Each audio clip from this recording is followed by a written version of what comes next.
The Japanese I-19 submarine carved out its name in the annals of maritime warfare through a single, devastating barrage of torpedoes, a moment that would ripple through the pages of history. On that fateful day, September 15, 1942, the I-19 unleashed a torpedo spread that would go down in the books as the most effective onslaught ever fired by a submarine. But before we move on, if you're joining us for the first time today, make sure you hit that subscribe button to see more incredible videos. And don't keep your thoughts to yourself. Head down below and drop a comment. And be sure to tell us what content you'd like to see next. Now, back to the story. In the wake of the Great War, or World War I, the world's major naval powers, which included Great Britain, the United States, France, Italy, and Japan, sought to redirect the looming threat of an expensive arms race. Their shared goal had two main objectives: to stave off future wars and to curb the rapid growth of naval fleets.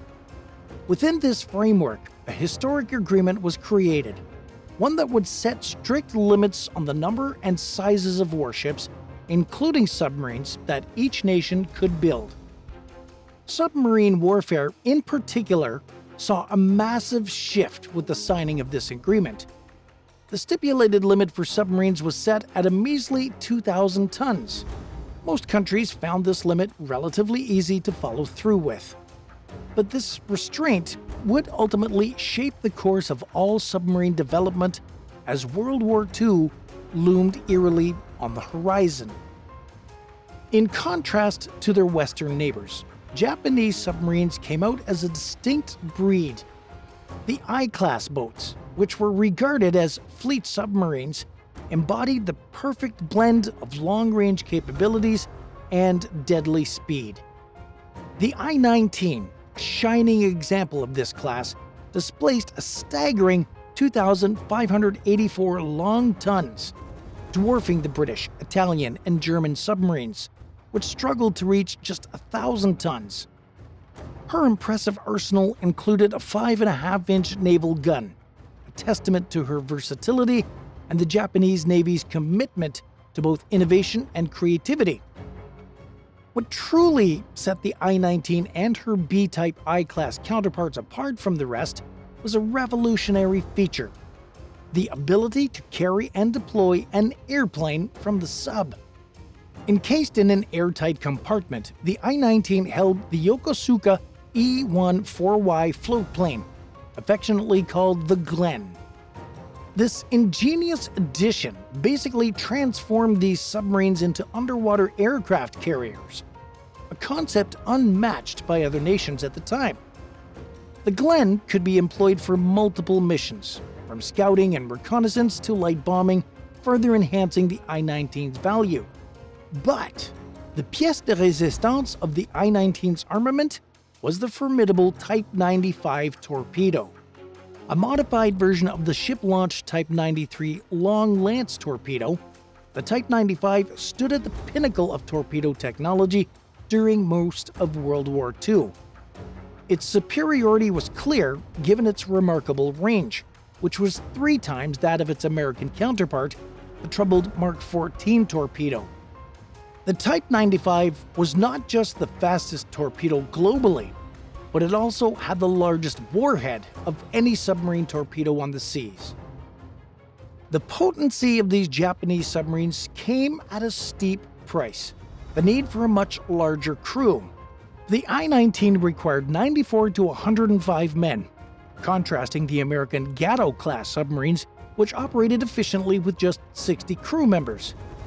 This underscored the unique complexity and capabilities of I-class submarines, reflecting the Japanese Navy's commitment to pushing boundaries in naval warfare. During the crucible of the 1930s, amidst the ominous rumblings of global conflict, the Japanese I-19 submarine was created as a testament to the nation's commitment to advancing naval tech. She represented a fusion of technological innovation and strategic capability. Her sleek profile and advanced propulsion systems set her apart from other subs, granting her the ability to navigate ocean depths with exceptional stealth and agility. The I-19's hull design, propulsion mechanisms, and armaments were thoughtfully crafted to achieve a formidable synergy. Her hull, a product of advanced engineering, ensured both hydrodynamic efficiency and resistance to the ever-crushing pressures involved with the deep sea.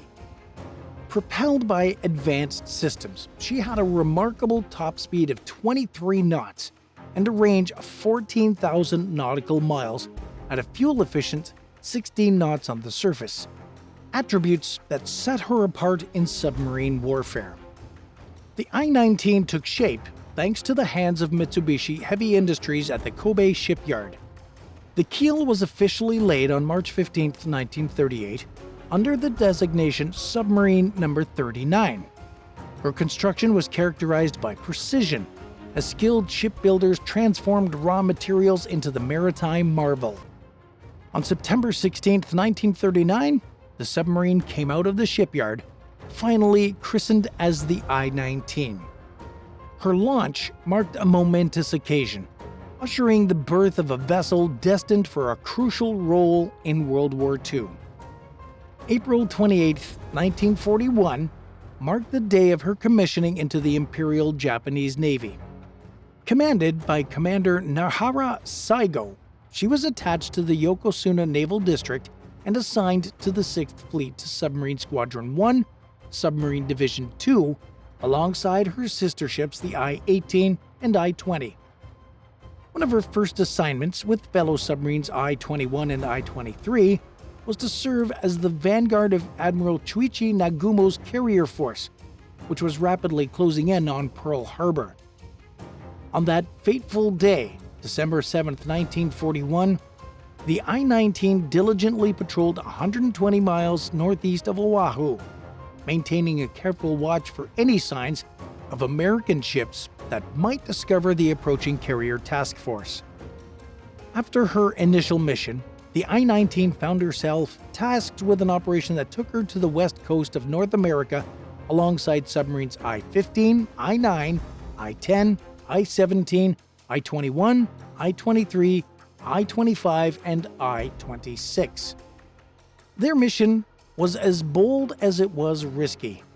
Attack shipping lanes along the western shores of the United States and Canada until Christmas Day. Upon reaching this date, a synchronized shelling of the coast was planned to panic the western United States and Canada before they all returned home. As the I-19 arrived off the coast of California north of Santa Barbara, her lookout spotted the 4,200-ton Norwegian freighter Panama Express. A torpedo was launched in pursuit, but it barely missed its target. The next day, the submarine's lookouts identified the 10,763-ton Standard Oil Company tanker SS HM Story, sparking a tense chase that lasted about an hour. 3 torpedoes were launched, but all missed the target, leading to the arrival of naval patrol planes in response to Story's distress calls. The I-19 was forced to dive to evade an oncoming depth charge attack. Christmas Eve brought further difficulties, this time near San Pedro, when the I-19 fired a torpedo at the 2,146-ton lumber schooner Barbara Olson. But the torpedo veered off its course and missed its mark. Later that day, the submarine set its sights on the 5,695-ton lumber carrier Absaroka. One of 2 torpedoes found its target, causing massive damage but failing to sink the vessel thanks to its buoyant cargo of lumber. The I-19 once again had to endure a depth charge attack before escaping. The synchronized Christmas Day shelling of the coast was postponed until the 27th. But by that time, the Japanese submarines along the west coast had already depleted their fuel reserves significantly. As a result, the shelling was cancelled, and all submarines were recalled without accomplishing their intended goal. For the crews of the subs assigned to this mission, it proved a disappointing venture. Despite their long journey, the expenditure of precious torpedoes, and the physical toll on both men and machines, their efforts had minimal results. The American defenses, thoroughly alarmed and vigilant, thwarted their plans, leaving them to grapple with the challenges of life on submarines characterized by little resources, confined spaces, and constant presence of engine heat and mold. Subsequently, the I-19 played a unique role in Operation K, the second attack on Pearl Harbor. On February 23, 1942, her Yokosuka E-14Y Glenn floatplane undertook a bold night reconnaissance mission over Pearl Harbor, gathering crucial intelligence in preparation for the assault. On March 4th, the submarine arrived at the French frigate Shoals, where she took on the vital role of a radio beacon as well as a means of refueling the Kawanishi H-8K Emily flying boats that were involved in the attack. Ultimately, though, harsh weather conditions obscured the target and the attack was not effective. In the saga of the I-19's wartime operations, she was brought into the heart of a complex and strategic plan, Operation Al, that aimed to strike Midway Island in May of that year. Tasked with a pivotal role, the I-19 was assigned to the Aleutian Islands, a theater of operations that would have her supporting the invasion of the Attu and Kiska Islands. On May 26, 1942, the I-19 was on a scouting mission near Umnak Island, her crew diligently preparing their Yokosuka E-14 Glenn floatplane for a short reconnaissance flight. The skies seemed to hold valuable information, but the tides of war were unpredictable. Just as the plane was being assembled, the lookout crew saw an American destroyer on the horizon. In a tense moment, Captain Narahara made a quick decision. He ordered the deck crew to abandon their efforts and initiated an emergency crash dive. The abrupt maneuver ended in the unfortunate destruction of the half-built floatplane, a testament to the urgency of the situation. Unfazed by this setback, the I-19's crew continued with their scouting mission. Submerged under the waves, they relied on periscope observations to study the surroundings. This 2-day submerged stint allowed them to gather important intelligence and keep a watchful eye on the strategic outpost of Dutch Harbor. The events of August 7, 1942 marked a critical juncture for the I-19. After undergoing repairs and getting a new captain, Commander Kinashi Takakuzo, the sub was called to confront an imposing American challenge. The backdrop of this flight was the Guadalcanal campaign in the Solomon Islands, a pivotal theater in the Pacific War.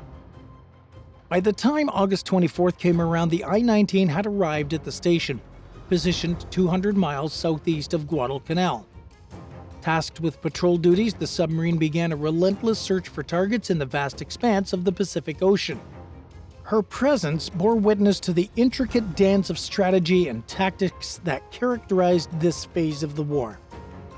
Meanwhile, on the surface, two formidable American task forces arrived.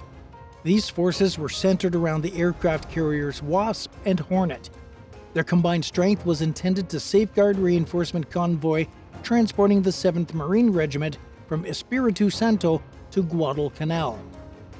The carriers sailed carefully, staying within sight of each other, a display of American naval power that was seen by the watchful eye of the lurking I-19. As the I-19 continued her patrol, the keen ears of her sound operator picked up the telltale sounds of a squadron of American ships. With expert precision, Captain Kinashi turned to his periscope.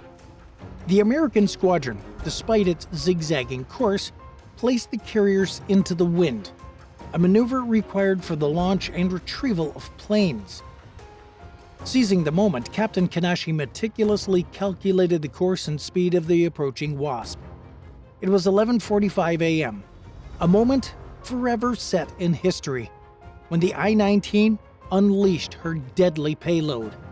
A brutal spread of 6 torpedoes targeted at the mighty carrier.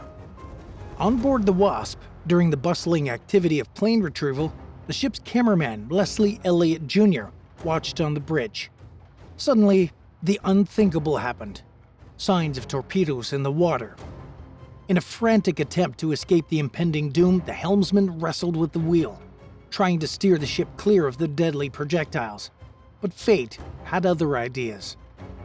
3 of the torpedoes hit their mark, triggering a long chain of explosions that set the Wasp's fate in stone. The carrier was rocked by multiple blasts, rupturing vital machine systems, including the ship's water main and pumps.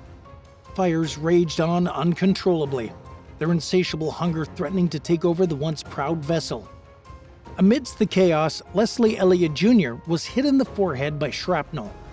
Despite his injuries, his instinct was to capture the unfolding tragedy through his camera lens. But Captain Forrest P. Sherman had different orders. Elliott was told to go to the sickbay as flames and devastation ravaged on the doomed ship. As thick, black smoke choked the air and secondary explosions echoed, the order to abandon ship rang through the beleaguered Wasp. The aftermath of the torpedo strikes was nothing short of catastrophic. The Wasp carrier, once a symbol of American naval prestige, was now mortally wounded, her decks abandoned by those who once served her with unwavering dedication. The toll was heavy. 193 sailors were killed and 367 were wounded. Yet, the I-19's torpedoes had not finished its deadly course.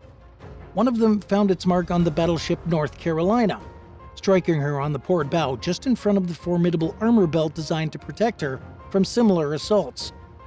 The detonation was severe, rocking the battleship and sending torrents of fuel and water into the skies. Seawater surged into the gaping 32 by 18-foot hole, causing the mighty battleship to tilt dangerously to port. Yet another torpedo hit the destroyer O'Brien, leading to its eventual sinking. But with the hunter becoming the hunted, it was now the I-19's turn. Other destroyers descended upon the submarine, which came under relentless depth charge attacks, an onslaught as fierce as the seas themselves. Up to 80 depth charges exploded around the I-19, shaking her to the core. Yet incredibly, the indomitable submarine survived the onslaught to fight another day. The I-19's attack on that day, sinking the USS Wasp, damaging the North Carolina, and delivering the lethal blow to the O'Brien, echoes through history as one of the most devastating torpedo attacks ever unleashed from beneath the waves. But with the tide of war turning increasingly against Japan, the U.S. Navy would soon gain its revenge. On November 25, 1943, under the dark waters west of Makin Island, the I-19 met its doom. The American destroyer USS Radford, armed with radar and sonar equipment, spotted the lurking presence of the submarine. As the I-19 dove, the Radford swiftly closed in, launching a relentless assault with 7 depth charges, sinking the I-19 with the loss of all 105 crew members. Thanks for watching. Be sure to share your thoughts with us in the comments below, and don't forget to subscribe. We'll see you next time.